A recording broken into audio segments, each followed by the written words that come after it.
Euzubillahimineşşeytanirracim. Bismillahirrahmanirrahim. Bu kurbanların ne etleri ne de kanları Allah'a ulaşır. Fakat Allah'a ulaşacak olan sizin takvanızdır. Hac suresi 37. ayet-i kerime.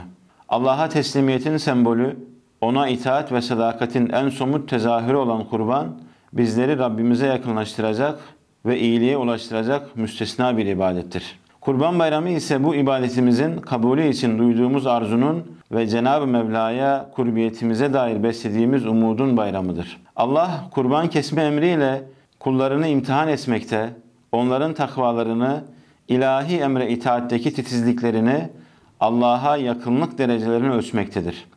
Kesilen kurbanlarda gaye, ihlas, takva ve Allah'a yaklaşmadır. Maksat, Allah'ı verdiği nimetleriyle hatırlamak ve onun rızasını kazanmaktır.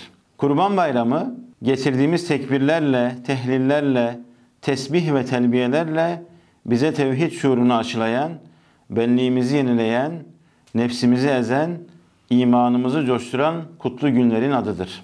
Kurban toplumda kardeşlik, yardımlaşma ve dayanışma ruhunu canlı tutar, sosyal adaletin gerçekleşmesine katkıda bulunur.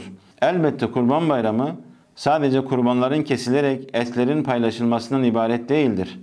Ancak Kurban Bayramı'nda özellikle maddi imkanı hiç bulunmayan veya çok sınırlı olan yoksulların bulunduğu ortamlarda İslam'ın sosyal adaleti temin edici bu rolünü daha belirgin biçimde görmek mümkündür. Kurban, zengine malını Allah'ın rızası, yardımlaşma ve başkalarıyla paylaşma yolunda harcama, zevk ve alışkanlığını verir. Onu cimrilik hastalığından, dünya malını tutkunluktan kurtarır. Fakirin de varlıklı kullar aracılığıyla Allah'a şükretmesine, dünya nimetinin yeryüzündeki dağılımı konusunda karamsarlık ve düşmanlıktan kendini kurtarmasına ve kendini toplumun bir üyesi olarak hissetmesine vesile olur. Bu itibarla Kurban Bayramı'nı birbirimizi hatırlamanın, kardeşlik ahdimizi yenilemenin, birlik ve beraberliğimizi pekiştirmenin bir imkanı olarak görmeliyiz. İnancımızın, kültürümüzün ve medeniyetimizin güzelliklerini, değerlerini ihya etmek için bu günleri fırsat bilmeliyiz. Düzenli bir şekilde her yıl toplumsal yaşamda bu derece görünür hale gelen ve bütün bir gündemi kendine çeviren bu aleni uygulamanın gerek bireysel, gerek toplumsal hikmetlerini göz önünde tutarak kıymetini bilmeliyiz.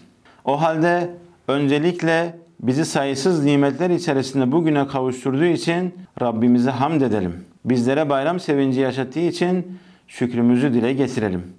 Ardından yüreğimizde yeşerttiğimiz bayram neşesini sözlerimizle ve davranışlarımızla görünür ve duyulur kılalım.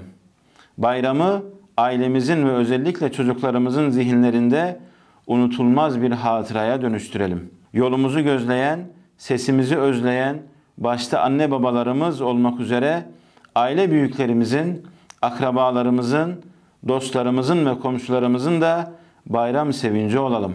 Bu vesileyle birbirimize olan sadakatimizi ve muhabbetimizi yeniden tesis edelim. Bu bayram çorak gönüllerimize zemzem ve inşirah olsun. Utançlarımızı ve ayıplarımızı, pişmanlıklarımızı, ahlarımızı Rabbimizin rahmet kucağına dökelim. Hz. İbrahim aleyhisselam gibi halim, Hz. İsmail aleyhisselam gibi teslimiyet timsali olalım. Allah'a hamdolsun ki milyonlarca mümin şu an dünyadaki bütün Müslümanları temsilen hac ibadetlerini ve kurban vazifelerini yerine getirmek için gayret sarf ediyorlar. Bayram kendini unutturmuyor, gönüller aydınlanıyor, yüzler gülüyor, ümitler yeşeriyor. Bayramın bereketi gözle görülür, elle tutulur şekilde insanları kucaklıyor. Bu duygularla Kur'an Nesli platformu olarak yeryüzünün her neresinde olursa olsun bütün Müslümanların Kurban Bayramı'nı tebrik ediyor. İslam beldelerini her türlü felaket, istila, işgal ve mağduriyetten koruması için Rabbimize yalvarıyoruz. Kurbanların kanı kadar sıcak ve içten dualarla yürekleri yanmış müminlere aydınlık günler ve gelecekler göstermesini niyaz ediyor. Bizlere yol gösterici olarak indirdiği Kur'an'ın ve Hz. Resulullah Aleyhisselatü Vesselam'ın rehberliğinde müminlere ihtiyaç duydukları güç, irade, cesaret, akıl ve imkanı vermesini Cenab-ı Allah'tan niyaz ediyoruz.